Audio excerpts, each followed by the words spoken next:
All right. Hello, everyone. Welcome to the Millennials Are Old podcast. And you know what, Brian? There's something we totally fucking forgot to do. So, as of recording, this is March. But you know what we totally forgot to do last month was to do a fucking movie about, during Black History Month. Can you fucking believe that? Ooh, yeah. All No. of our black listeners are going to be upset.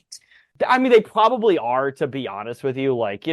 As noted white individuals, we love Black History Month, right? So I wanted to review a movie that I think is very integral to the Black American experience. It's actually one of the most well-regarded Black films of all time. It's called Axum, and it was actually directed by the son of current congressperson and former head of the NAACP, Kwesi Mfume. Have you heard of this movie, Brian? I have not, but that sounds pretty promising. It sounds like it'll be a really serious, dignified affair. You know, Brian, I actually read a comment on YouTube that described it as Us, the Jordan Peele movie of the 1990s. And having watched it just now, I agree. It's a classic, all-American, just fantastic black horror. Actually, I'm just getting some word from our handlers as usual. Actually, apparently, this is one of the worst movies of all time. God damn it. I know, what the fuck? I wanted to go in here and be like, this movie's fucking great, and now I'm being told it's awful. You know what? The powers that be, the fucking Roger Ebert came back Racists. from the dead. Exactly, racist pieces of shit. Like Roger Ebert and Jesus. Actually, I don't know that for sure. I don't think they were, but they told us that this movie was fucking awful, and you know what? We always listen to critics, and we agree. This movie's fucking awful. So you know what? We're already fucking in the episode. We might as well just review this piece of shit movie. So our review for this week is the 1992 classic Axum. But Brian, before we get into our review this week, let's bring back our segment, Cringe Millennial of the Week.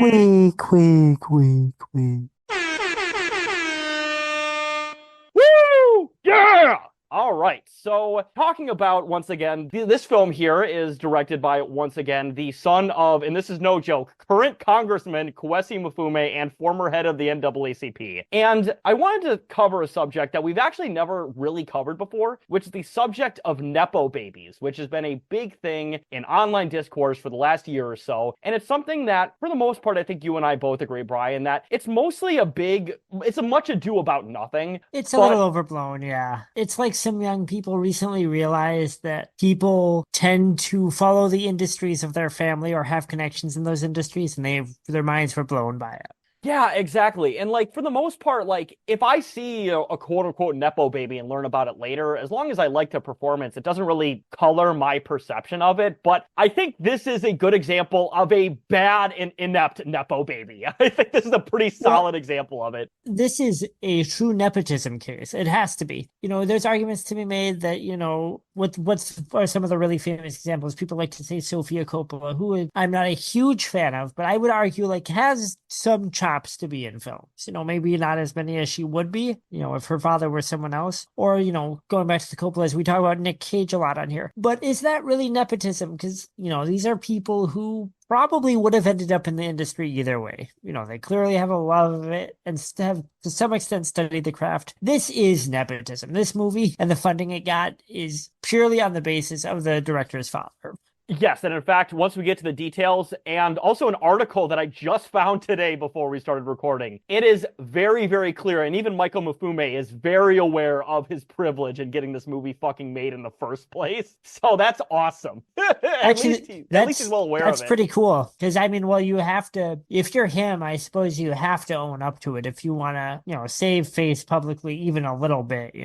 Oh God, yes. And you know what? Once again, we're talking about a cringe millennial this week. This is somebody who tried to save face and failed fucking miserably. And I'm just going to get into it. Trigger warning ahead. This is an individual who is a massive piece of shit. But this is somebody who is a 100% nepotism case. So our cringe millennial this week is I'm hoping now retired actor, forcefully retired actor, Armie Hammer. Now, Brian, you know about Armie Hammer, right? Oh yeah, I know about Army Hammer. I use it for my athlete's foot. You No, know what's I know about Army Hammer. You know what's actually really funny is that his grandfather's literal name is Armand Hammer, but it's not actually that Armand Hammer, Yeah, unrelated. Crazy. which is hilarious.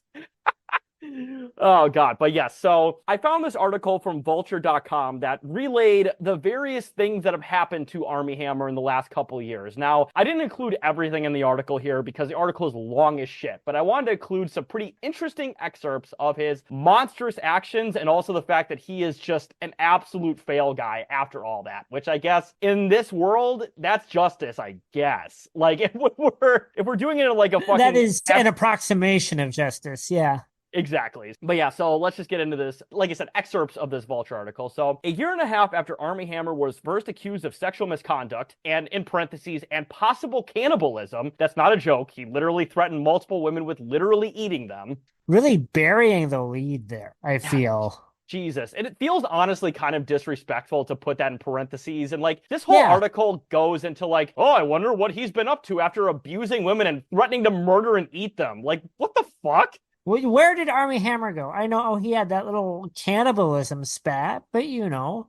Yeah, just fucking bizarre. But anyways, we're gonna just power through that one. So the disgraced actor is once again making headlines for reportedly losing his wealthy family's financial support, switching career paths, and taking on a job selling timeshares at a Cayman Islands resort. Why is it getting harder and harder to distinguish real life from the White Lotus? In case you're a little confused about how we ended up here, or if you made the wise choice to mute Armie Hammer's name on Twitter ages ago, once again, it's this fucking like twee bullshit. Like, this is a man who abused women. Boy, you know who is not cool? Armie Hammer. Am I right, guys? He is pretty lame. Yeah, what is he, fucking Jay Leno circa 2010? Like, what is this fucking bullshit here? Like, goddamn. You know, aren't you sick of hearing about Armie Hammer trying to eat women on the internet? Like, geez, give it a rest, right?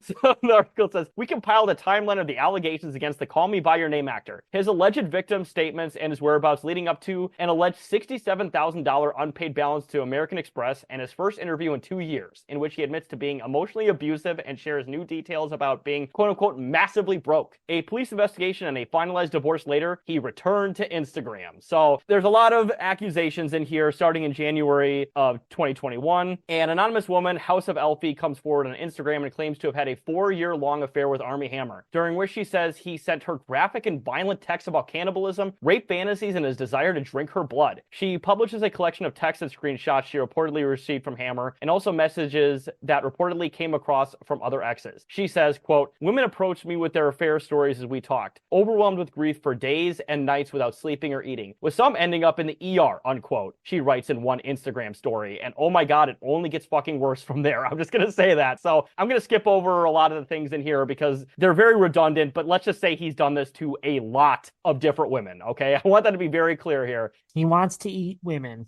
Yes, and his most prominent one, and this is one that he apparently sent to at least 2 or 3 women I found. So it doesn't get into this article here, but I found an article that describes what he apparently wanted to do to women. But he allegedly wanted to eat women's ribs, like remove them and barbecue them. And when his, affair partners were always just like, what the fuck is this? He would always go like, well, you don't really need them. Like, and I don't think he was joking when he said that. Well, no, it doesn't seem like it. He was waiting to get the right response. Yeah, Jesus fucking You know, Christ. he should have hooked up with Marilyn Manson, I right? would, honestly, when I first read that, I thought of the Marilyn Manson thing. Oh, Jesus Christ. They could have solved both their problems. Yeah, he probably went to fucking Marilyn Manson's house and he's like, wait, aren't you that child actor from that TV show? What show was that anyways? Because there's always been Wonder Years? Okay, I think it was the Wonder Years. Yeah, that's another very famous fucking like urban legend about Marilyn Manson. Oh, geez. But yeah, skipping ahead here. So in February of that same year, 2021, the LAPD begins investigating Hammer, although this won't be revealed until a little later. Quote, we can confirm that Armie Hammer is the main subject in an alleged sexual assault investigation that was initiated February 3rd of this year, unquote. An LAPD spokesperson would tell Variety in March 2021. And after all these allegations came out here, so he lost basically every job he was working on. And he hasn't been in a movie since 2022. And apparently that movie was made before COVID. So this guy hasn't been in movies in years at this point. And the thing with Armie Hammer, I think even before all of this came out, the low-key consensus was that he was very middling. He was like fine. Pretty clear that he, like on a talent level, he was angling to be the next big leading man. And you'd kind of see him in a role and you'd just go, I don't think so. Call Me by Your Name is a good film. He's fine in it. He's not a standout in it or anything else he's really done. He seems to believe that he was en route to be a huge leading man, but I've never felt that from him, and I don't. The impression I get when people talked about him, even pre-eating women allegations, was just not quite there. No. Wasn't quite gonna make it. Kind of seems like maybe the industry was waiting to have a reason to drop him. Yeah, really. Seriously, kind of seems like he was starting to outlive his victim. Because, if he was dropping fucking bangers, if he was like Tom Cruise level star, he'd still be making movies. I'm not kidding. Like, obviously, Tom Cruise has, I think, within the last few years, trying to pivot and like reclaim his sort of reputation by like not being the biggest piece of shit in Hollywood anymore. But people forget, like, Publicly. he is a high-ranking member of Scientology and is probably responsible for disappearing a lot of people. Let's be clear. Yeah, or like Gibson. So these are guys who have done pretty fucking disgusting things. But if you are really a beloved and, I'm sorry to say, a very talented performer, like an actual icon, you could probably ride out the storm. The fact that Armie Hammer, I mean, obviously what he did is weirder. I don't want to say it's worse than what other guys have done because I don't like comparing abuse or whatever. It is more unbecoming to the general, like, okay, you say to the general person, Mel Gibson's a Nazi. They might go, well, that's weird that he said that, but I don't know if he's a Nazi. If you say this guy wanted to eat women, and like, rape them and things. That's the thing is these messages, I really don't want to talk about the messages themselves. They're fucking gross. They are absolutely fucking disgusting. And like, it's one of those things where, obviously no one is getting turned on by this other than Armie Hammer, right? But it's always one of those things where people go like, well, if an attractive rich guy said it, it's fine. But these are so gross that even an attractive rich guy couldn't get away with this shit. Like, it's that Yeah, bad. no. When you read the exchanges, the screen caps of the exchanges, it's pretty clear that in that moment, these women are kind of like freaked out. Yeah, trying to back away from the conversation. Yeah, and to be fair, obviously, like, you can say things in a relationship like, let's say, I want to eat you up. Like, you're so cute, I want to eat you up. And be like, oh, that's adorable. But he's like, oh, you're so cute, I want to murder you and eat you. It's like, oh, shit, okay.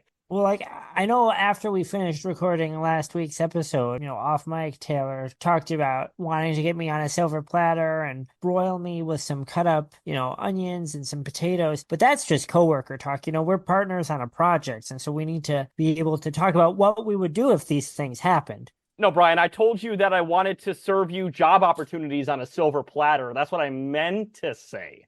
Wait, are those job opportunities still there? I'm looking to get out of this any way I can. Well, speaking of job opportunities, that actually segues perfectly into this next segment here. So, job-wise, he says he's working as a sober companion after his timeshare gig last summer got him, quote, sucked into an immigration investigation, unquote. That is such a fail guy, hot couch guy fucking bullshit. Like, what is his life become? So that's the thing. Within these like couple of years, he basically got fucking fired from every Hollywood job. He got divorced, and basically his family is like, we don't want to fucking publicly interact with you while you're being publicly investigated for sexual assault. So you're gonna move to the Cayman Islands and sell timeshares. But like, I know that's a big downgrade when you are like a quote unquote up and coming leading man. Again, I don't think he was ever going to get there. But anyways, that's not like a bad living for the average person. Like, what did he do that he got into a fucking immigration scandal? Apparently it's because he was working in the Cayman Islands and I guess his visa wasn't up to date or something, I'm assuming. But I have no fucking idea. Yeah, honestly, like,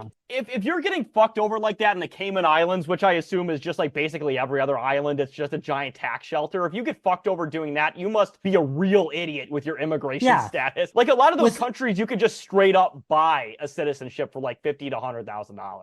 Yeah, well, but then they saw him and they're like, wait, are you that guy that wants to eat ladies? I don't know about this.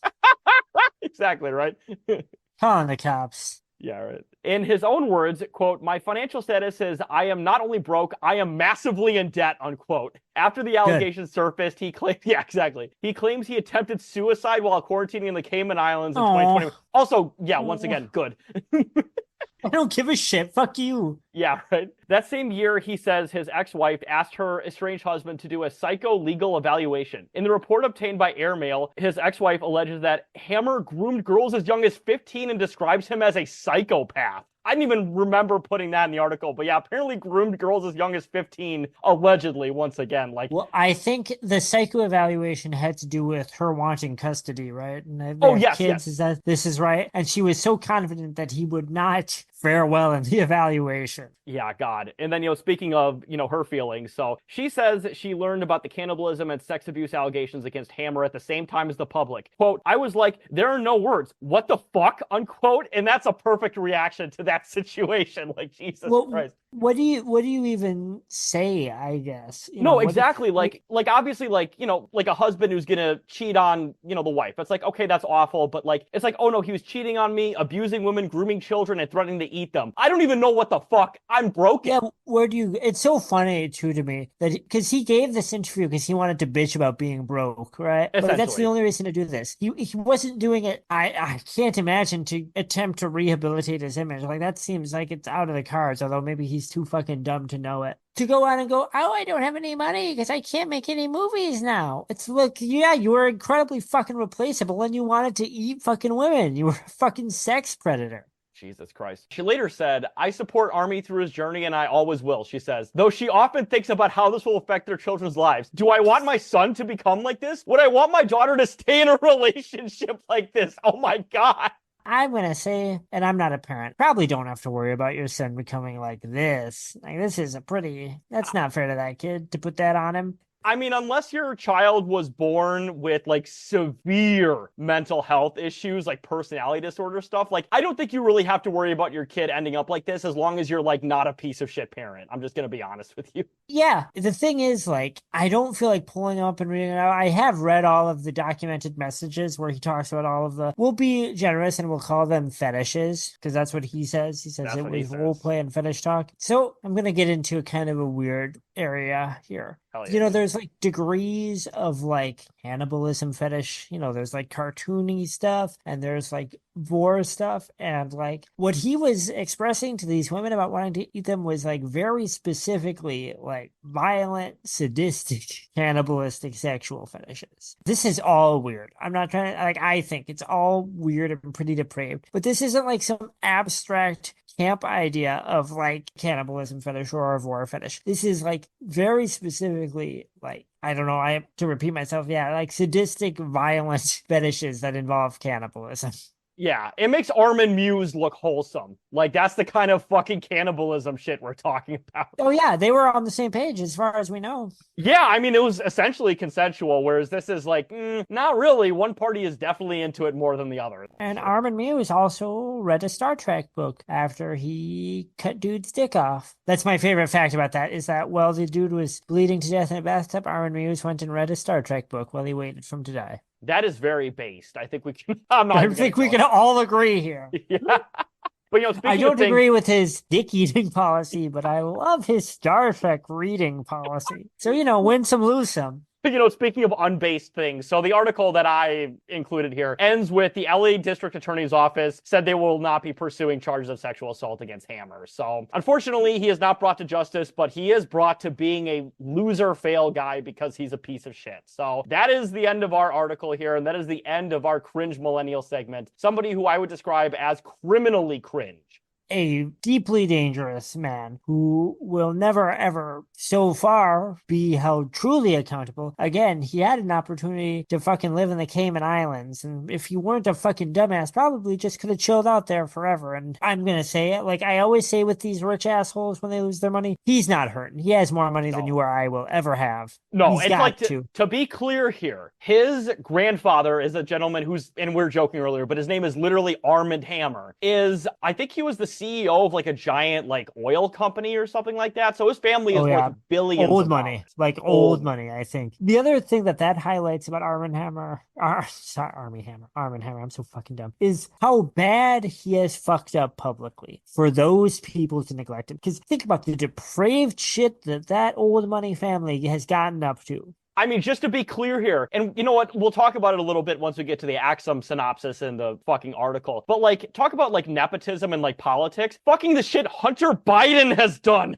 seriously, like, there are those texts out there that make it sound like he was sex trafficking women. Like, this is some real fucked up shit. And like like Joe Biden will go on the news and be like, I love you, son. You're my perfect little angel. As he's like talking about sex trafficking Asian women or some shit. Just, well, we have an aside here since we're talking about Nepo babies, and this might be my only chance to talk about it on the show. I love thinking about Joe saying to Hunter, you're not a fuck up. You're my son. You're beautiful. And I love you. And I love the idea of that being read on Fox News as, and like, I hate the Bidens. Of course, everyone knows that. Like, I assume anyone listening to this knows how we feel about them. But I love the idea of fucking Tucker Carlson reading these text messages and going, and he's calling his drug addict son beautiful and saying he still loves him. And it's like, you think that this makes the Bidens look worse to Americans? You think most American families can't identify with this? The Fox News thing is always funny because they're like, yeah, his drug addict son and not his possible sex trafficking son. Like, well, they don't care about that. They all do that. Yeah. Oh, they love that, actually. That's a good point. The other thing is, I love to think of like Don Jr. hearing about Joe saying to his son, no matter what you do, you're beautiful and I love you, and just seething because you know his father has never said anything close to that in his life. Well, isn't that story that, like, he was at, like, a baseball game or something and, like, Donald Trump slapped him across the back of the head or some shit? It's better. He was at school, right? And they were going to a baseball game together. Don Sr. knocks on the door. Don Jr. comes out in a full-on baseball outfit. And Trump slaps him and says, go put on a suit. I'm not going out with you like that. I mean, obviously that's horrible and abusive, but it's fucking awful. Well, it's so awful. Hang on. Laugh at this is Donald Trump. We're not talking like a punch. He didn't swing a fist. We're talking an open hand, little Nelly slap. He's fine. They're both fine. He had all the intensity of like a fucking gay 50s theater actor. Go change. Go put on a suit. Yeah. Oh, God. But you know what? Enough about those Nepo babies. Let's get into this Nepo baby subject here. So once again, this is Axum. So this movie came out in 1992. It was actually released in February of 1992. It does not have an MPAA rating because this movie never really got distributed outside of a random theater in Baltimore for 2 weeks in 1992. What do we think? PG? I'm going to say this is rated R just because there's a lot of swearing in it and there's some there gore. is. The gore to me does not push it over to R by itself. No, but there's a lot of like F words and stuff like that. That's enough. Some sex stuff, yeah. Obviously, like, no actual nudity, but yeah. And this movie was directed by Michael Mifune, whose dad, once again, we need to clarify, is a sitting U.S. congressman and former head of the NAACP, Kwesi Mifune. And the first trivia fact I have here is Michael Mifune wrote, directed, produced, and starred in the film, with no experience, contacts, or money for production. Eventually, Mifune managed to accrue $400,000. And to the audience at home, watch this movie and see if you can possibly imagine how this movie cost $400,000. There's literally no fucking way this movie cost $400,000. There's no way. That's impossible. Well, right. So if I'm understanding what you just read, Taylor, seems like the movie was made before those funds were acquired. That's actually a good point now that you mention it. In fact, the article that I found actually said he got into debt of $250,000 just to make this movie. Which once again, how does this cost $250,000? How? That literally doesn't make any sense. Trying to think of a succinct way to explain this to the listeners. It is like watching a very low-tier student film. Very low-tier student film. Not the worst student film I've ever seen. It's not. No. I think this is the worst movie ever released in a theater, though. I would say pretty strongly. This is a trash movie. If I saw this in the theater and with like fucking Dolby sound or whatever, if I went and bought my fucking ticket and sat down and started playing, I would think that I was dying. Yeah. You would think you're going through ego death. Yeah, I wouldn't understand. If this is a student film, you'd be like, okay, it's not very good. But, like we said, written, directed, starring, produced by a guy with no experience. And it seems like pretty openly. If my friend, Taylor, if you came up to me, just you, as I know you, and you said, I made a slasher movie, and it was this exact movie, I'd go, you know what, Taylor? Seems like you taught yourself a lot of shit. That's probably what I'd say. It seems like you really taught yourself a lot about how to kind of make a movie, which is a fine thing to say to a movie like this, or should be. No, 100%. Yeah, I mean, but again, what was the budget of? So the budget of the movie, so he was able to get $400,000 for distribution, but he got into debt of $250,000 just making this movie. And I just don't know how that's even possible. I just don't.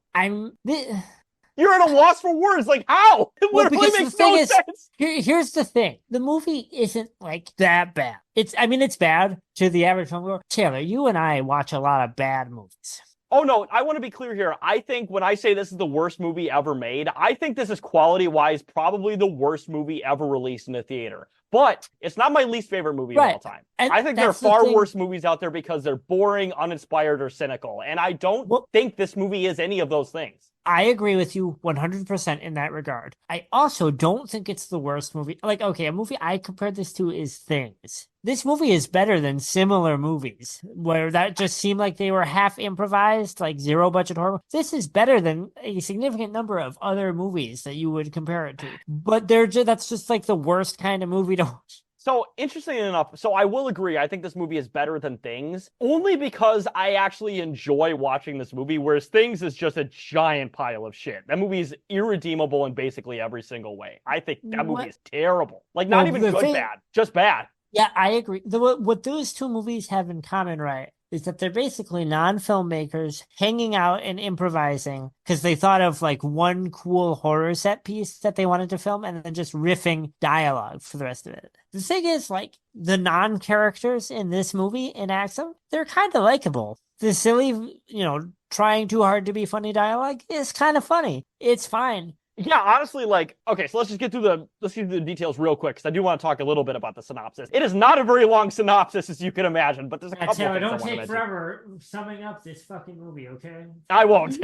But yeah, so the film was shot in about 15 days over a 4-month period in Baltimore, Maryland at Morgan State University, Ashburton, Walbrook Junction, and Druid Hill Park. The cast consisted of amateur actors who were mostly friends of Mifume's from Morgan State. That's cool. Like, but where does that money go? Why? I think they got paid $25,000 each. That's what it seems fucking like. That would be amazing. That would be like a fucking great friend.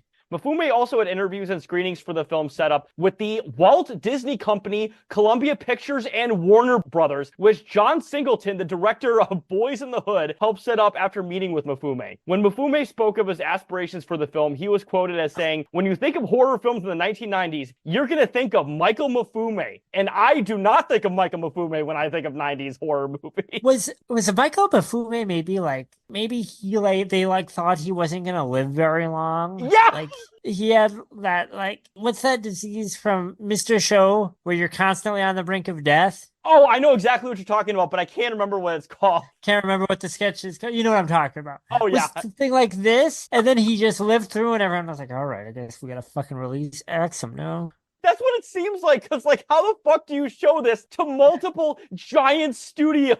And also, John Singleton, and I assume Michael Mifume's father, a big part of their career, right, is, like, making this very, John Singleton is, like, making this very dignified kind of work that didn't really have a place in Hollywood. And I can respect putting your no talent friend up and being like, hey, let's give him a shot, I shouldn't, maybe Michael Mifume has done some cool shit. I don't fucking know. So I shouldn't say no talent. I don't like using those kinds of phrases. But John Singleton in the early 90s, was he at all concerned about maybe embarrassing himself by propping up this guy, by getting this guy a meeting with studio heads? Isn't there a danger of people going, maybe I've misjudged you, John? There's also, in the article that I found too, he also spoke to Spike Lee at the same time as all this was going on. I was curious about that because there's some overlap in, Singleton and that kind of circle in this era. Well, talk about Michael Mifume making shit. So he has only done 2 other things in the film industry other than this. He worked as a second unit director on the documentary short Death of a Nation, which I think is sort of like, as far as I'm reading on IMDb, because I didn't fucking watch it, but I think it's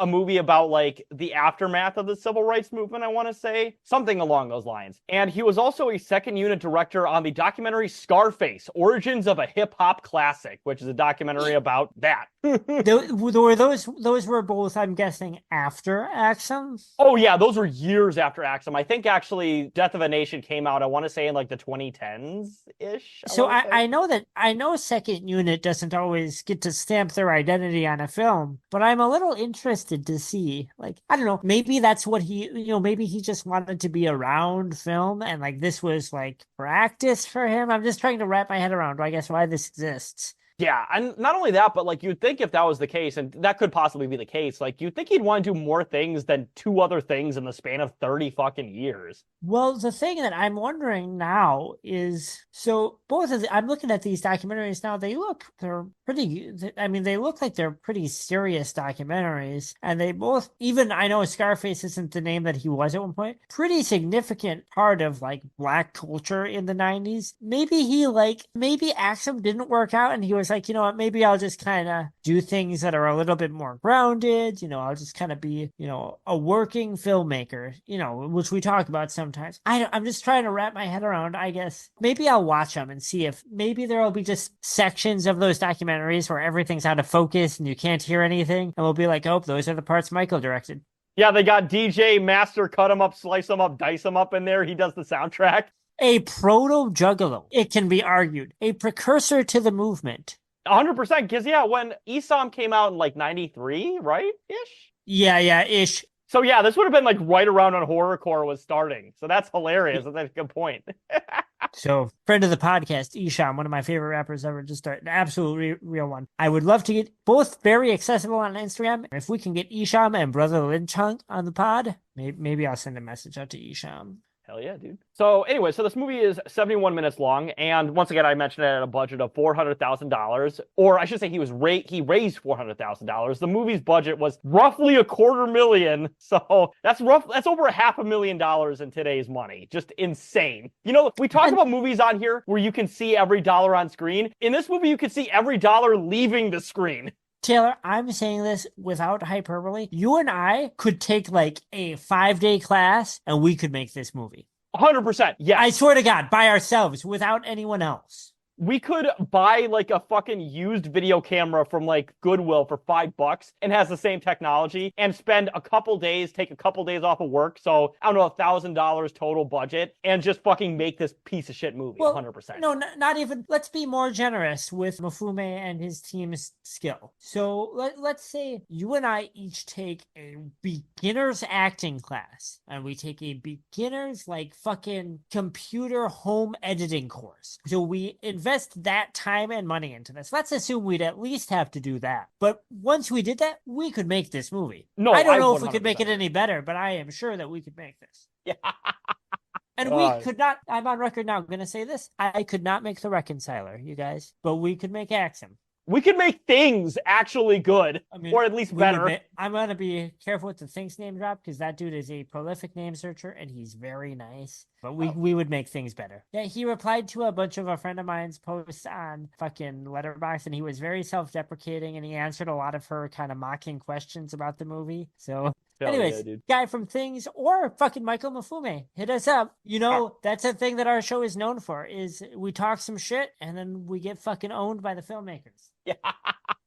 All right, and then finally, let's get into our Rotten Tomatoes. So on Rotten Tomatoes, it has no critic score, unsurprisingly, and it has a 36% audience score, which I want to know who the 36% of people said this was a good movie. I want to know. I mean, that's not the worst score I've ever heard of. No, that's actually kind of shocking it was that high. And to be fair, I might be part of that 36% because I've seen this movie now probably 5 or 6 times throughout my life, I would say.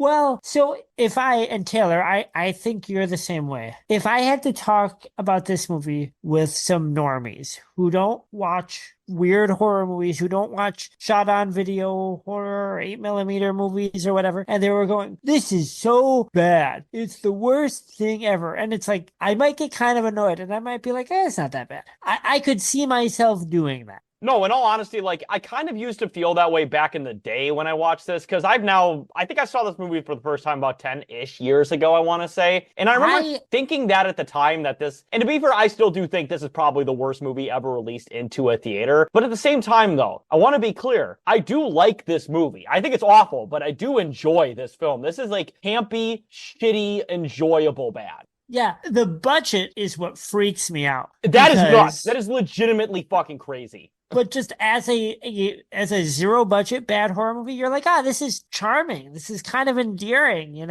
I just legitimately have no idea how the fuck this cost $250,000. That makes literally no motherfucking sense. I mean, it didn't cost that much. I just don't know how he'd gotten that much debt. Like, that's crazy. It's kind of sad. really fucking is, Jesus. But speaking, Mafia, yeah, ooh, certainly. I mean, Baltimore definitely knows a little bit about organized crime, so NOL or NOI. it could be. But speaking of things that aren't sad, so let's finally get into the synopsis here. So this is a pretty short one on my end. So if you want to add anything, Brian, please add it. But I want to start off with the title card, which this is the title card that was put on by York Entertainment, which is the company that distributed this film. In fact, the original title of this was called The Weekend It Lives, but as far as I'm aware of, that's essentially lost media. I don't think anybody actually has a copy of The Weekend It Lives anymore. I don't even know if fucking Michael Mafume has it. Both bad titles, I gotta say. They are genuinely terrible titles because Mr. Axum, which I'm going to call our main antagonist in this film, I don't think he kills anybody with an axe in this movie. Mr. Axum would be better because it'd be so silly. But just Axum is so generic, and The Weekend It Lives is nonsense. It's like a word salad, horror movie word salad. Well, speaking of word salad, so let's finally get into this. So like I said, York Entertainment put this as the preamble for this movie. So I'm just going to read it verbatim. This is literally what they put on the release. And also this lasts like 10 seconds, by the way, on screen. So you don't even have time to fucking read it. But they say, on a cold winter night in 1990, Mr. Mason, a mean and cruel townsman, left his job for home. After arriving home, he took a shotgun and killed his wife and kids. This is Mean Man Killed Himself. When the police arrived, they only found the bodies of his wife, daughter, and younger son. His mentally 3, I think they meant to say mentally ill, but it's like Roman numerals 3. No,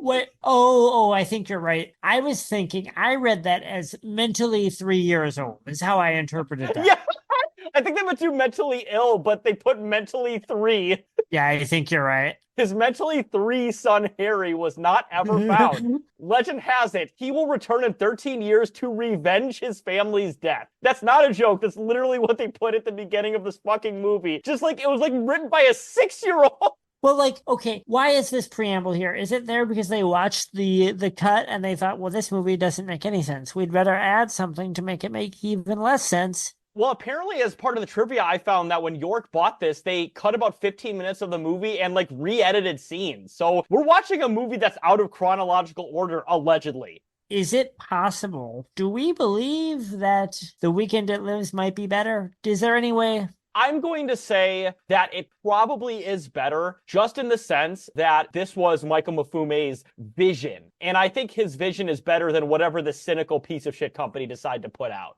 It might be better, at the very least, in that it might be more comprehensible. I think so, yeah, because this movie is not very comprehensible at all. Like, the first half of this movie, does have some pretty funny moments, including, the first major scene of this movie is where, I think it's at Morgan State University, I'm gonna assume. But it's Michael Mafume, who I think is the guy officiating. I was not able to find any proof that it was him, but I think it's Michael Mafume. And he's, doing, a fucking open mic set or whatever, and he does, a bunch of Yo Mama jokes, and, he introduces Mr. Cut 'em Up, Slice 'em Up, Dice 'em Up, and it's a fun little scene, because it shows these people actually having fun. Yeah, that's the thing, is that's what this whole movie is like, is, again, if this is just a guy goofing with his friends and $0 budget, and this is what they turned out, you'd be like, yeah, that's cute. Yeah, if he had told me this movie cost, $250,000, so let's say 250,000 Vietnamese dong, which is the equivalent of about $5, I'd be like, okay, a $5 movie. It was the gas money to get to whichever location they shot this movie, and I'd be like, okay, that's fine. For real, this is gonna sound condescending, but like I said, if my friend came up to me and said, I made a movie all by myself, and it was this, I'd go, wow, you really made a movie. And I would actually kind of be like, this kind of slaps, actually. I would be unironic about that. Cool, man, you made a movie. I can't make a movie. Good for you. There's also a funny scene where we get to see Mr. Axum before the young students actually make their way to this random rural house where he kills an old man, and I love it because the music is so overpowering, and the old man's like, this fucking piece of shit makes me wake up, and then he sees Mr. Axum, and then before he kills him, he goes, oh, shit, and then he gets killed. Yeah, I do think that some of the humor in this is intentional. I think sometimes I have seen people make fun of this movie, and I feel like they kind of gloss over that. I do think there's stuff in here where they were kind of aware that it was silly, and I think this scene is a good example of that. In fact, there's actually another scene where I think they just get to the house, but there's homeless guys being like, I saw this giant guy and we gotta fuck him up. He's like, no, we can't fuck him up. We gotta go. And then it's a pretty funny performance for amateur actors or whatever. And then as they're running away screaming, you can very clearly hear Michael Mafume go, cut. And the scene goes to the... That's our king. Motherfucking Mafume. He And get then it is all his success, it is all his failure because of the auteur theory. yeah. And then we get a bunch of other scenes that don't matter. There's some drama about guy flirting with other girls. There's a scene where they have sex behind like a campfire or something. There's a Behind a campfire. what's the campfire site? I don't know what the word Yeah, is. I know what you mean. Yeah, yeah. There's like a imagining roaring someone fire. hiding behind a fire. It's like, oh, my ass is burning. Let me finish this real quick. But also, there's like a flashback to, I'm going to assume Mr. Mason murdering his family. I think it's in black and white. It's filmed. It's actually one of the better filmed segments, in my opinion, of this movie, but it's still not good. Yeah, no, I would agree. It's a moment. So there are moments when you watch this movie and you're like, oh, again, I sound like such an asshole. Where you watch it and you're like, oh, this looks like a movie for a couple of minutes. And this is one of those scenes. You're like, oh, this actually seems like I'm watching a movie now. Doesn't seem like a home video of friends hanging out. Yeah, for fucking sure. And then next scene is a white couple and a character named Breakfast. And I want to mention white couple because 95% of the cast of this movie is black. Obviously nothing wrong with that. But they do make a point of these like two white people going into this abandoned house, and Mr. Breakfast, who I'm going to call him because that's his actual character name in the movie, is like, all these white people want to investigate this house. Man, I'm getting the fuck out of here. He literally says at one point, I'm running back to Baltimore, which made me laugh pretty hard. Yeah, this is a pretty funny movie. Like, it just is. And the white guy, I also love at one point, he's just like, come on, Breakfast. He keeps calling him Breakfast. He keeps calling it breakfast, yeah. And at one point, really earnestly. And I love this white guy too, because like he has like a pretty neutral accent for like, for a small student film, in a region that has a very distinct regional accent. But he says it on like two words. And he says at one point, I want to use your phone. He says that like fucking Baltimore accent. And I'm like, I heard it. Stop. You're speaking to me. He's like, can I use your phone? Oh, he tried so hard. And then eventually, get past you. And then eventually he kills Mr. Axum kills him with the phone, which made me laugh really hard. Also, like, his corpse, I don't want to get too ahead of ourselves here. He looks like he was, like, someone sprayed, like, char, like, liquid smoke on his face. They put, like, fucking strawberry jam on his face or some shit. Yeah, that's what it looks like. It's like, I don't know if this would kill someone. It makes, like, maybe you got kind of an ugly scratch that would probably hurt like a bitch. I don't know if you should be dead. And then finally we get Mr. Axum, who meets our 20 group of people. And by the way, I'm not using any names besides Mr. Breakfast because like nobody has a fucking name in this movie. There's 20 people in this house and nobody has a motherfucking name. Doesn't matter. You're fine. It's fine. Yeah. But he shows up and wreaks all havoc. And some of these scenes are absolutely incredible. I love the scene where the guy with the glasses gets like beaten with the baseball bat, but all you see is like glasses move up and you hear him scream. He goes, and he's like moving his glasses up and down. That's like actually really fucking funny. Yeah. That's one of those things where when I watch it, I think they knew this was funny. Oh, no, for sure. In fact, another trivia fact I had here is apparently when York recut it, they apparently took out a lot more of like banter and like fucking comedy scenes and stuff like that, which I would have loved to see more of that because honestly, even though these guys are mostly like trying a little too hard to be funny, it's still actually pretty fucking funny in all honesty. It's charming, right? It's charming. It's not always that funny, but you're like, these would be fun guys to hang out with. It's that kind of thing. You know what they are? They're work funny. They are very work. That's a really good way to put it. They're very work funny. They're coworker core funny. Yeah. They're very like, this is my funniest coworker who I don't mind talking to sometimes. That's the cast of this movie, which is fine. Yeah, no, totally. Like, there's also another scene where they all run into the house trying to get away from Mr. Axum, and I think it's Michael Mafume runs up to the camera and just, like, screams in it for, like, 2 seconds. That one kind of made me laugh a little bit, too.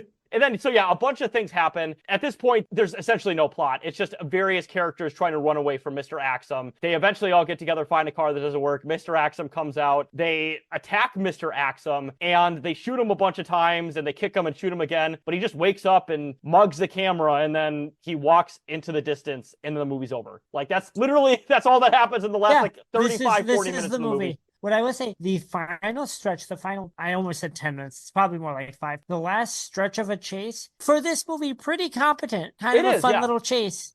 For a zero budget movie, made by buds hanging out, which you can't convince me is not what this movie is. You're like, oh, this is kind of a fun little horror movie chase, you know? Exactly, yeah. But yeah, so that is Axum. And before we get into our Amazon reviews and final thoughts, I want to show this article because this was an article in the Baltimore Sun newspaper. So it is titled, "It Lives or Dies Tonight for Young Mifune." And the body of the article says, if Michael Mifune ever makes a movie about life as a first-time filmmaker, he could title it The Good, the Bad, and the Ugly. First, we'd see him schmoozing with celebrity director Spike Lee. Then we'd watch him plunge into debt to the tune of $250,000. As the final credits rolled, he drowned in a sea of bright red monster blood. Is this the way Orson Welles started out? Probably not. But Mr. Mifune gets his reward tonight when his horror comedy, The Weekend It Lives, premieres at Security Square Cinema. Michael Mifune says, "This whole experience has shown me, as always, I'm a fighter. I can stand up under any kind of weather," says the 22-year-old son of Representative Kwesi Mifune. With no experience, no contacts, and no money, the writer, director, producer, star indeed faced a battle. The film was shot in 15 days over a period of over 4 months, mostly around Morgan State University, Ashburton, Walbrook Junction, and Druid Hill Park, of course we mentioned earlier. He recruited amateur actors, mostly friends from Morgan State, to play college students whose weekend of fun turned into terror, thanks to a monster named It. Oh shit, I didn't realize this monster had a name. At what point is he named It? Yeah, what the fuck? Never. He explains all this during lunch. In parentheses, an ice cream sandwich and a kiwi-flavored mineral water eaten at 2:30. That is the most 22-year-old meal I've ever heard of in my entire life. Yeah, goddamn.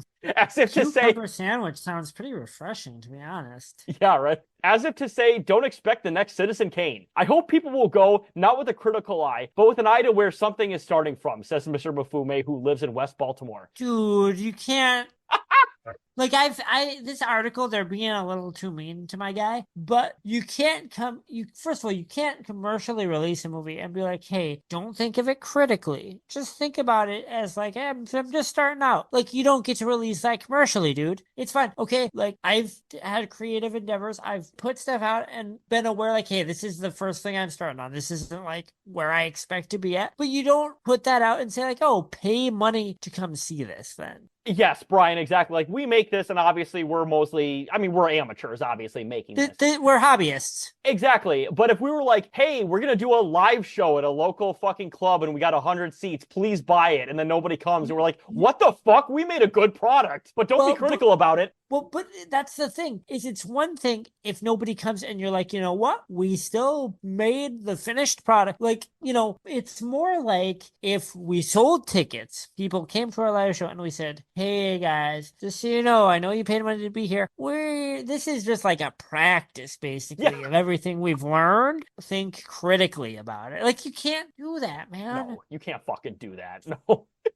But moments later surfaces the boastful filmmaker who chatted with Spike Lee at the recent premiere of Juice. When you think of horror films in the 1990s, you're going to think of Michael Mifune. He said that about himself? Like, he said that? Respect the fucking confidence. Respect the hustle, you know? Spike Lee, one of the greatest directors of his generation, maybe of all time, you know? Oh god, this next quote is amazing. The fact that he was able to make the movie at all impresses some. This kind of effort is extraordinary, says Jay Schlossberg Cohen, director of the Maryland Film Commission. Here's a young man who took his dream, finished it, and released it. To me, that's the measure of success. Come on. Like I said, this guy probably is nice. This movie is endearing. How fucking, I know, head of the NAACP, right? Is his father like super beloved? I'm not saying this in a sarcastic way, but is that what it is? Do people like love him? Did he do a bunch of really good shit? Kwesi Mifune is somebody who is very, very important in Baltimore. Has been for decades. Okay. He was on city council. He was a congressman. Then he became leader of the NAACP. He had to resign because he sexually harassed a bunch of women. That's neither here nor there. I read that earlier today. And he is now, once again, currently a congressman. So he is somebody who is involved in Baltimore and in Maryland. Okay. So insulting his son might look pretty bad in your future career prospects. Yeah, I was wondering. Like, I hate to, like, it's also like, you know what? This is really an amazing accomplishment because he wanted to make a movie and he made it. Guess what? Tons of people make movies like this that way. And it's always an accomplishment. That's true. But is this special in the fucking hundreds of zero budget horror movies that get made by amateurs? I mean, I think it's fun. It's nice. I think it's interesting. Yeah. It's an interesting bad movie, but like, I think it's fun to watch. But I I think the think most of story those behind it is extremely interesting. right, but that's probably not what Michael Mifune would want you to say. That's No. the worst thing, you know, from a filmmaker perspective. That's probably the last thing he wants to hear. I would say that this movie is, to me, more endearing than a lot of other similar movies. Oh yeah, I would say so. This is a very just enjoyable, fun, bad movie for sure. Charming. And then speaking of charming, so the next part of the article is Mr. Mifume's love affair with movies began at age 10 when his mother bought the family a VCR. While other youngsters were playing outside, Michael was content to sit inside his West Baltimore home with the remote control. He knew he was hooked when he watched Superman 6 times in one night. That's a very cute little story. Yeah, he's an indoor kid, just like us. Hell yeah, dude. In Indoor 1989, kids forever. hell yeah, latchkey kids, indoor latchkey kids forever. Latchkey. Welcome to Latchkey City, baby. In 1989, the same year that Do the Right Thing made a star of Spike Lee, Michael Mifune decided to enter the business. He met with Mr. Cohen, went home, and wrote a script in 13 days. But raising money proved his greatest difficulty. I'm not gonna lie, being named Mifune opened doors for me. It got me into the offices of the big CEOs. But once you're inside, it's all about what you can do. And he couldn't do a lot. I added that last part. But yeah, like, also, that's still not true. Once you're in the meeting, it's all about what you can do. That's still not really true, man. Like, no, it's not. And not everyone who was convinced that a Morgan State student who had taken a few film and theater classes had the experience to make a profitable movie. For months, I would just go back and forth to people and have them say, no, no, no. Eventually, he found a group of investors who put up nearly $400K. His family pitched in too. His mother feeding the cast during long shoots, his grandmother paying his phone bills, and his father donating to the costs. Watching Mr. Mifune devote 2 years of his life to the project taught Representative Mifune something about his son. I learned he's a lot like me, probably more like me than I thought. When he makes up his mind to do something, he puts every ounce of energy into it. You think secretly he was like, oh, my fucking kid in his silly little movies? My little theater kid son. He's like, I have a guaranteed job in government, son. Don't fucking embarrass me. Well, okay, so when you started that, I thought it was going to be like, oh, his family helped out. His mom made meals and his grandpa designed costumes or something. You know what I mean? But it's just like, and then his mom cooked, and also the rest of the family gave him money. Yeah. In fact, he actually dedicates this movie to his grandma. We forgot to mention that in the credits. Oh, well. I don't want to be too mean to it now. That's actually true. His grandma died 30 years ago, so I think that wound might have healed a little bit. This is a pro grandma podcast. Mr. Fume's career was helped considerably when he met with filmmaker John Singleton, who was in Baltimore last year. The director of Boys in the Hood helped him set up interviews and screenings with major Hollywood studios, including Disney, Columbia, and Warner Bros., as we mentioned earlier. Nothing panned out, but he returned to Baltimore determined to get the film into movie theaters. He went into $250,000 in debt to set up Two Smooths Film Productions Company and Nubian Prince Pictures. On Friday, the movie opens up at 3 theaters: Westview, Harbor Park, and Reisterstone Plaza 5-star. Theaters in Washington, New York, and Philadelphia are also being lined up, he says. And by the way, apparently that never happened. I was not able to find any evidence this played anywhere outside of Baltimore. Yeah, why would it? How could it? As for his future, he's written 4 other scripts and hopes to begin shooting his next film, The Awakening, in Maryland next month. All I can do is look forward, he says. The pressure is going to come when the movie opens up on Friday. My whole thing is, I get what I get. I'm praying they like it, but I have to dance with what comes. Does that frighten Michael Mifune? No, he explains with a grin. I'm an excellent dancer. He's a better dancer than he is a film director. Yeah, I mean, he dances in this film, I think. Yeah, I think so. Is he like in the dance troupe at the beginning? I think so. I think no, he's not. I assumed he was. I'm not sure. He might be. I have a question for you, Taylor. Is it possible that Michael Mifune, in trying to fund this film, was a victim of loan sharking? I personally think there's pretty strong evidence that this was like, maybe not mob stuff, but definitely some pretty shady financial shit going on here. How did he end up so far in debt with that budget and so little of it on the screen? It makes absolutely no sense. Like, you know, a movie that came out, I think, 2 years later, wasn't Clerks made for like $20,000? Yes. And that looks a million times better than this movie. It looks fantastic. Like, straight up, a movie that cost like a tenth of the money that, and you know, Kevin Smith got into horrible debt too, but at least his fucking gamble paid off. This clearly did not. Well, but even if his gamble hadn't paid off in a financial way, obviously, thank God for him it did, you'd still look on the screen and you go, oh, he had to make this. This put him, what did you say, 28,000? 28K? Is that right? For Kevin Smith, I think it was like 28. No, for Mifune. No, it was $250,000. $250,000. So you watch this. He's $250,000 in debt. He watches this. Do you think he goes, but it was worth it? I don't think he does. I don't think he does. I don't think it's like fucking Tommy Wiseau who like was like, oh yeah, this is worth every penny making The Room. I don't think fucking Mifune believes that. I don't think he's that delusional. He has like a sense of like self-awareness in this article here. He has enough of a sense of self-awareness and, some sense, I think, of irony, maybe not at the time, but now he probably does. Whereas, Wiseau had to make that movie. That was like a compulsion, like a demon that he had to excise from himself. Absolutely it was. Oh god. And that's why he's completely normal now. Yeah, completely normal guy. I'm actually planning on seeing him in May, hilariously enough, but I don't know if that's gonna happen or not. How many times is that now that you've seen him? This will be the third time. Cool. That's legit. Hell yeah, dude. All right. Did you get to like play football with him once? Did you like play? I did throw the football at him once. Yeah, I did. Yeah, that's awesome. Oh, but before we get to our final thoughts here, I want to get into our Amazon reviews. So I got 3 of them, and they're pretty good Amazon reviews. I would say they're trying to be a little epic, but there weren't that many Amazon reviews, so I had to kind of take what I could get here. But our first Amazon review here is from Mr. Just Mr., not Mr. Axum, just Mr., who gives us 5 stars. And the head of the review says, best, worst movie ever. And the body of the review says, I reign as the Bobo movie king with this movie in my collection. If you are a horror movie buff that can laugh at terribly, and I mean terribly, made horror films, then get this one for a laugh. Don't pay full price for it, though. More terrible than the Evil Dead series. What are you talking about? I hate when people say that movies like Evil Dead it's so bad. First of all, I hate when people say so bad it's good. Because most of the time it's fucking normies who don't watch any weird or movies or any horror movies. They don't even fucking know what's good or bad. This is the only person ever who says, oh yeah, the Evil Dead movies, that's like so bad it's good. Who has ever said that? I've heard multiple people say this, and I think really? Like, well, what is that? Yeah, and I think like, because they're normies, and they see like, and I'm just like, well, what is a bad, what if Evil Dead went into our bad horror movies too, if even so bad it's good, then what's a good horror movie to you?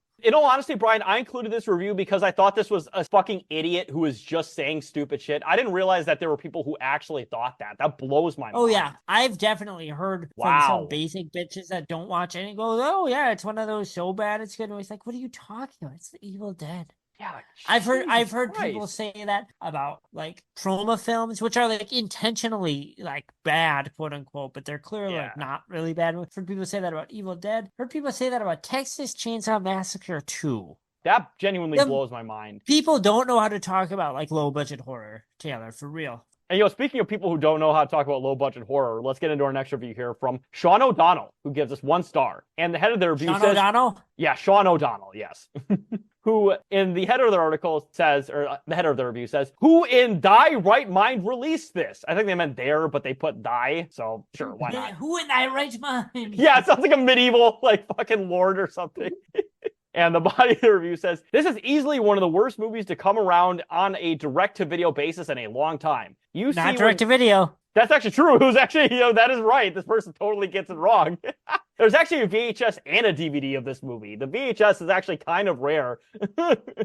You have a physical media of this, Taylor? I have the DVD, yeah. Oh, I totally forgot to mention the DVD. This is the only DVD I have ever bought from an actual distribution company, not just like some home video, that literally is just the movie. There's no menu, there's no scene selection, literally nothing. It is just the movie, and then the DVD stops playing. I don't think I have any other DVD like that. I think we watched this together when we lived together. We did, yes. I feel like if I lived with you and you got this, we must have watched it together. We 100% watched it. I 100% believe that, yeah. And the rest of the review says, you see, when you rent a movie that is direct-to-video, especially horror, one must anticipate, I think they meant anticipate, but they put anticipate, a certain level of cheesiness. However, there are certain movies that should not have been released. Certain movies that, no matter what reason there is, it just should not have been released. This is one of them. Axum is about I'm just going to do it, I'm just going to say it, it's a word in here, about a mentally retarded killer out to avenge his family murders. I'm going to say, I was worried that it was going to be something much worse. Yeah, I was so relieved when the R came out. I know, listen, that is a word that is now finally coming back, but you got to remember in the 2000s, there was a concerted effort to make that like the N-word of like Zoomer. To be honest, we should probably stop saying it. But but I'm I using it in this context for the review because this person yeah. said it in the review. I'm Well, leaving it in context. because this movie primarily features black actors, I was just like, oh my God. Yeah. When you were like, I'm just gonna say it, I was like, oh my God. Yeah, no, I would never I would never say that one specifically. I'm never doing that. Even in context, I would find a way not to say it. For whatever reason, he picks a group of teens who decide to go to a cabin. Makes little sense, I know. But most times in cheesiness factor is forgivable. However, I swear to God that this was a high school theater project. It was done by a camcorder. The sound is horrific, and half the time you can't hear what is they are being said, which is probably a good thing.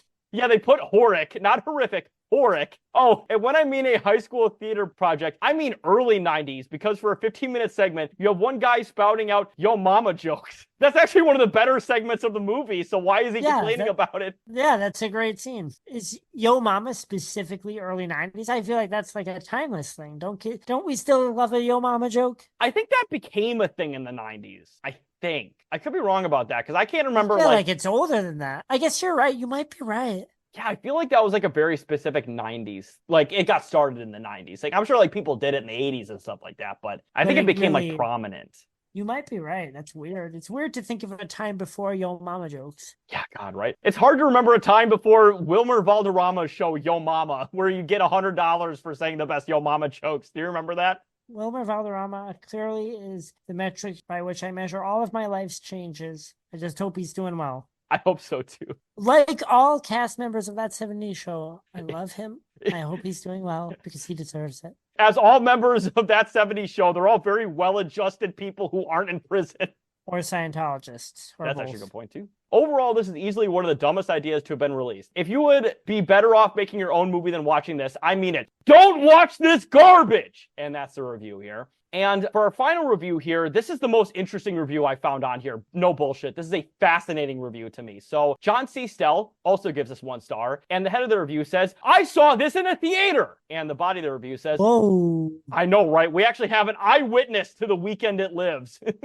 And the body of the review says, I actually saw this at the Westview Theater in Maryland during winter 1992. It played for 1 week from February 7th to February 13th in 1992. The film's original title was The Weekend It Lives. It was released to Maryland theaters since its director, Michael Mifune, was, and still is, the son of Maryland politician Kwesi Mifune, who would later become president. The son of. Oh, yeah. I think he meant still is congressman, but I think he put it in the wrong place. Thus, when people make comments about this being shot on a 1980s camcorder, they're probably correct. The theatrical experience was no better than the home video one. Poor picture and sound, unprofessionalism on every technical level, and a feeling of, quote, oh my goodness, anyone can get a movie released, unquote. The only intriguing part of the film was its title. And then they go and change that for the DVD release, so people think they're going to see just another slasher film. This film is an insult to slasher flicks. Of historical note, only because of who directed it, Axum is as bad a film as you'll ever likely to see. For some, that will make this worth viewing. And you know what? It made it worth viewing for me, because otherwise I would have never watched this movie. I was reading on IMDb back, like, I want to say around early 2010s, because the reason I first heard of this movie was the Cinema Snob, the only survivor of the Change the Channel fucking controversy that happened, the only guy who stuck around, and I think because he had a financial stake in Channel Awesome. Imagine being such a loser, you have a financial stake in Channel Awesome and you're not Doug. That is so lame.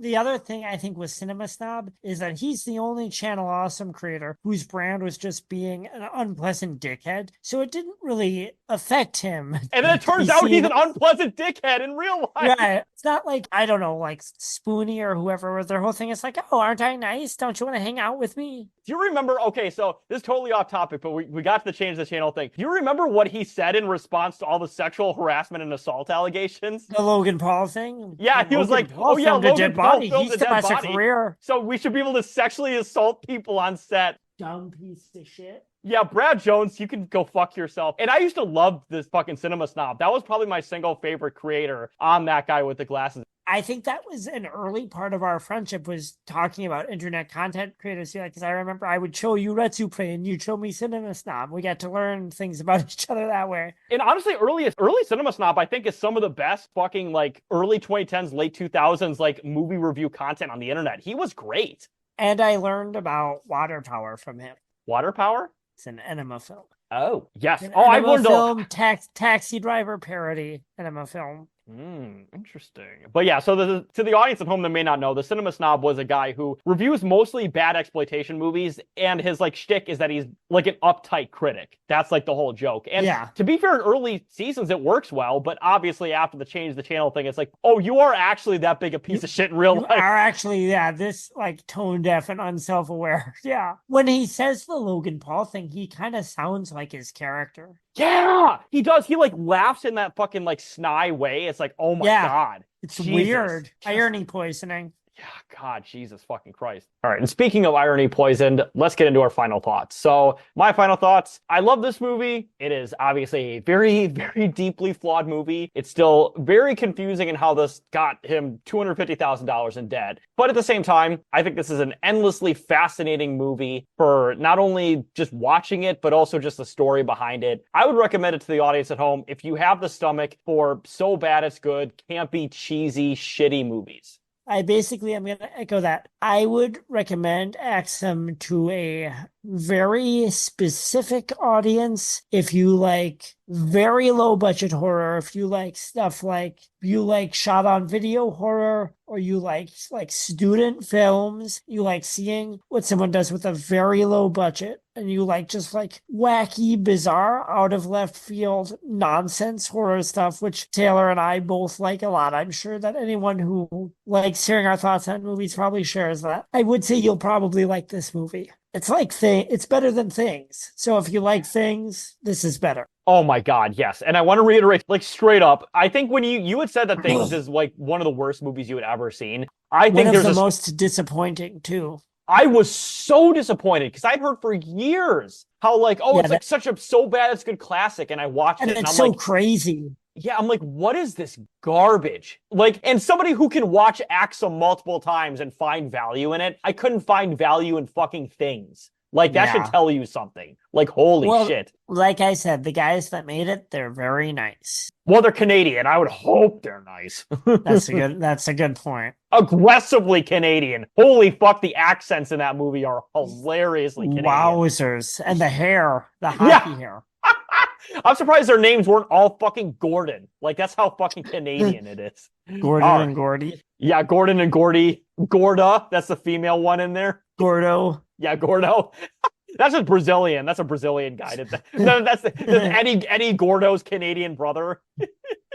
Oh, shit. But yeah, so those are our final thoughts on Axum. So let's get into our pluggables. So you can follow us you can follow me at Carlos Chantor on twitter.com. And also, please follow us on both our YouTube and our Spotify channel. We are uploading every episode simultaneously to both platforms. And as well, please once again donate to the Lucifer and the Father GoFundMe. We love Scott. We love Sean. We love Robert. They're great guys. Please donate to this fantastic campaign to make the next episode of Lucifer and the Father. And as well, follow Millennials, our old pod on Instagram. Just keep up with everything that we're posting. And if you really want, again, follow the Millennials, our old Facebook page. I'm going through this thing where I put out feelers in lots of boomer groups, not confrontationally, but kind of trying to stir up conversation. I'm going to start doing this with other films and franchises we've talked about. I might try to get some boomer thoughts on Hardcore from people who saw it when it came out. I think that might be fun. Yeah, honestly, do it for like a bunch of George C. Scott movies too. Like, I want to hear what people have to say. I bet some of the Facebook boomers love George. Oh, God, yeah. Like, George C. Scott is one of those guys who they make fucking Facebook memes about, like, hey, triggered much? And it's just like George C. Scott's face or some shit like that. I was pleasantly surprised in the Billy Jack group when I started again gently stirring the pot, made a post asking what everyone thought about the representation of Native Americans and if it has poorly aged the film at all having a white guy play a Native American. As expected, I got a lot of boomers yelling at me for even bringing it up, but I was pleasantly surprised by how many boomers also stuck up for me and said, oh, that's a valid point to this. And, I barely had to say anything, and I basically started a war in the Billy Jack Facebook group by acknowledging that Tom Laughlin is white. And also acknowledging that Tom Laughlin made a political series of films. That's baffling to me. Because, so here's the thing, right? So, like, a lot of media, right? Of course, like, people are like, oh, that's not political when it's objectively, like, very political. But there's, like, subtext to it. There is no subtext to any of the Billy Jack movies. It is the most blatant political messaging you could possibly do in a movie. Oh, we'll get more into this because I got a lot to say about this in a future episode. But yes, the opinions that certain people shared about Billy Jack, Tom Laughlin, and political art and politics versus entertainment in the Billy Jack thread that I made in the group on Facebook were baffling, and I cannot wait to share them with all of you. Like, I feel like you would at that point just purposefully ignore the politics. Like, you would put your like fucking like your fingers in your ears for 95% of the movie, go la la la, to like ignore the politics. And then go, I'm such a big fan of the series. It just makes no sense. Like, if somebody was like, hey, there's no politics in Starship Troopers. Okay, for somebody who's not particularly observant, I could possibly imagine how somebody would think that. And you can see how someone might still enjoy that movie being unaware of the politics. Billy Jack, I would say the politics are what make those movies good. That's why they exist. That's why they're interesting. That's the conflict, is knowing that they're inspired by real things that happened. Abso-fucking-lutely. So yeah, the Facebook boomers who say those movies aren't political, I'm sorry, you are dumb. But I want to reiterate that I had almost as many Facebook boomers responding to those comments. I didn't even have to do it. That is true. Plenty of the baselib boomers did it for me, and that was heartening, I want to say. No, that was fucking fantastic to see, like straight up. Truly was based. Hell yeah. And, speaking of based, that is our episode for this evening on The Weekend It Lives, otherwise known as Axum. And speaking of the weekend, Brian, I'm looking forward to the weekend, where the weekend I'm going to sleep. Well, I am looking forward to getting based into my bed and taking a little breather. Gonna send some DMs to some aging early horrorcore artists, see if they want to come on the pod. And you know what? Speaking of, Brian, talk about The Weeknd. If The Weeknd titles his next album Weekend It Lives, I will be so happy. I was biting my tongue so hard not to say something like that. He does allegedly have, like, it got leaked on Letterboxd if you look at his page. He does have, I guess, a horror film in production that he is starring in, has a writing credit on, and is making the music for. Barry Keoghan is going to be in it as well, apparently. Oh God, yes! Oh, the Puritans are going to get so mad. Yeah, I'll find the page for you and send it to you. I'm pretty curious. Hell yeah. I'm going to read that while I'm trying to fall asleep with my warm milky at my side. I need some milk. Hell yeah, dude. Have a good night, everybody.